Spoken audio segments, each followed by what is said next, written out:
Classificações de frações com Rafael Prof. Vamos lá. Bom, aqui a gente tem um tablete de chocolate e vamos supor que eu queira representar aqui que eu comi 1, 2, 3, 4, 5 tabletes desse chocolate. Qual fração que eu utilizaria para representar isso? Bom, eu sei que comi 5 de um total de quantos tabletes que eu tinha? 4, 5, 6, 7, 8. Então, 5 pedaços e no total eu tinha 8. 5 oitavos. Esse tipo de fração, quando eu represento um numerador que ele é menor do que o meu denominador, eu chamo ela de fração própria. Então, uma fração própria, ela é o quê? A fração própria é quando o meu numerador é menor do que o meu denominador, ou seja, o de cima é menor do que o de baixo, né? Se a gente pegar aqui um exemplo de uma fração genérica, o A ele vai ser menor do que o B, beleza? Então esse é o nosso exemplo de fração própria. Agora, vamos supor que eu esteja num dia que eu estou com muita vontade de chocolate, eu acabo comendo essa barra inteira, e sem peso na consciência, eu começo a comer outra. Até aqui. Bom, o que terei aqui além da dor de barriga? Eu vou ter comido todos os 8 tabletes, mais 1, 2, 3 tabletes dessa outra barra. Então isso daqui vai ficar o quê? 8 mais 3, 11. Eu posso representar como 11. E cada barra tem quantos tabletes? 8 tabletes, não é? Então 11 oitavos. Fechou. Isso daqui é um tipo de fração diferente do que a gente tinha antes. Antes a gente tinha uma fração onde o nosso numerador era menor do que o denominador. Agora a gente tem o contrário. O de cima é maior do que o de baixo. Isso é uma fração imprópria. A fração imprópria, então, ela é quando o meu numerador é maior do que o meu denominador, tá? Se a gente for colocar aqui naquele mesmo exemplo genérico, o nosso A vai sempre ser maior do que o nosso B. Beleza? Se a gente continuar observando isso daqui, a gente poderia representar isso de outra forma ainda. Qual? Isso daqui não seria uma barra inteira? Se ela é um inteiro, eu posso representar assim. Uma barra inteira, mais quanto que eu comi dessa? 3 tabletes, de um total de quantos? 8 tabletes. Ou seja, um inteiro, 3 oitavos. Isso daqui é uma mistura de números. Como assim? Eu tenho um número natural, né? Um número inteiro também. E esse daqui é um número racional, um número fracionário. Então eu tenho uma mistura de um número inteiro com um número fracionário. Bem-vindos a número misto. Então o número misto vai ser isso, tá bom? Quando a gente tiver essa representação. Ah, Rafael, mas como é que eu faço essa conversão? Como assim conversão? Isso é um número misto, mas a gente viu que a forma de representar ele em fração imprópria é essa. Como que eu faço para transformar um no outro? Vamos lá? Como esse cara aqui é um inteiro, a gente tem que pensar o quê? A gente tem que representar um inteiro numa fração onde o denominador seja 8. Então o que a gente faz? A gente repete esse numerador, multiplica ele pelo nosso denominador, divide por esse mesmo denominador, a gente vai repeti-lo, e soma com o numerador. Nossa, mas o que vai dar isso? Vamos fazer o passo a passo. 1 vezes 8, 8. Então vamos colocar ali 8 mais 3 sobre 8. E 8 mais 3 dá quanto? 11 oitavos. Chegamos na nossa fração imprópria. Então aqui a gente converteu um número misto em fração imprópria. E o caminho contrário, para eu pegar esse cara e transformar ele nisso daqui. Vamos lá? A gente vai olhar para isso, e toda fração, quando a gente olha, a gente tem que enxergar que isso é o quê? Uma divisão. Então vamos lá, vamos dividir 11 por 8.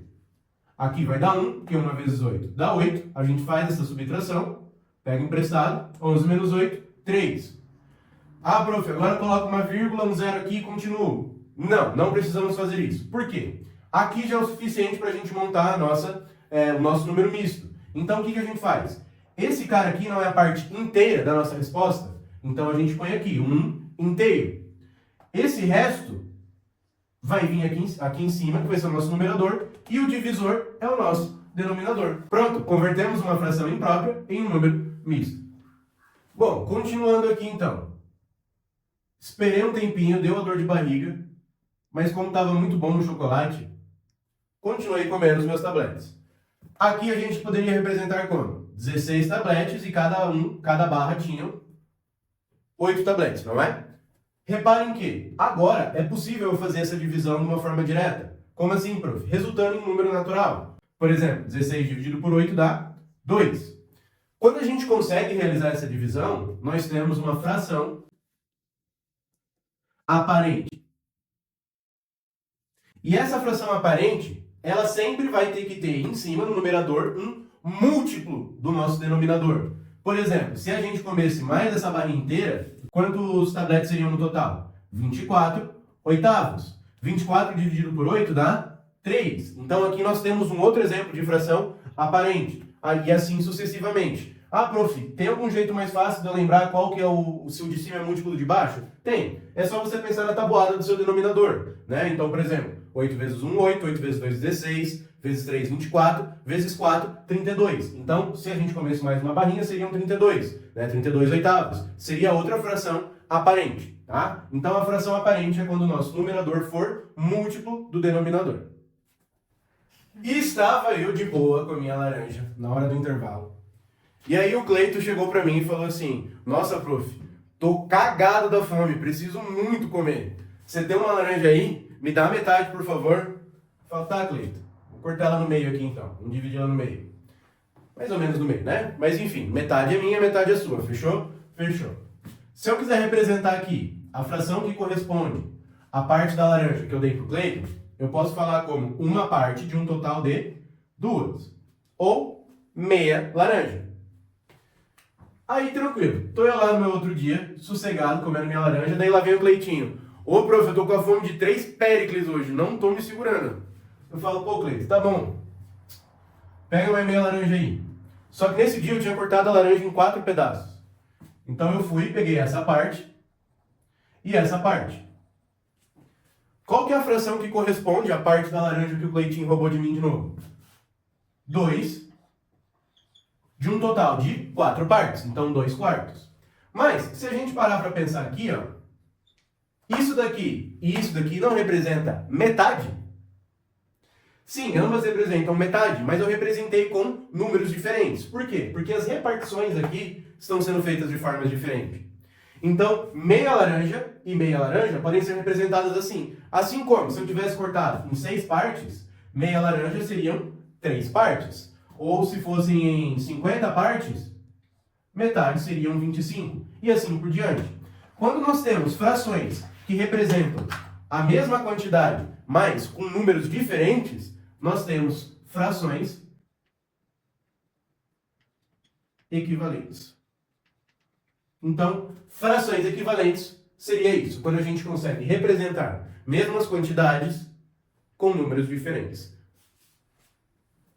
Ah, prof, e tem algum jeito mais fácil de eu olhar para duas frações e conseguir calcular para descobrir se elas são equivalentes ou não? Sim, como? Pelo processo de simplificação de frações. Tá? Você faz isso até elas se tornarem irredutíveis. Por exemplo, como que eu simplifico essa fração aqui? Eu divido em cima e embaixo por um mesmo número. Se os dois são pares, podemos dividir por 2. 2 dividido por 2, 1. 4 dividido por 2, 2, 1 meio, assim como aqui. Assim a gente descobre que elas são equivalentes, porque quando a gente simplifica até a forma irredutível, resultam em um mesmo valor. Valeu?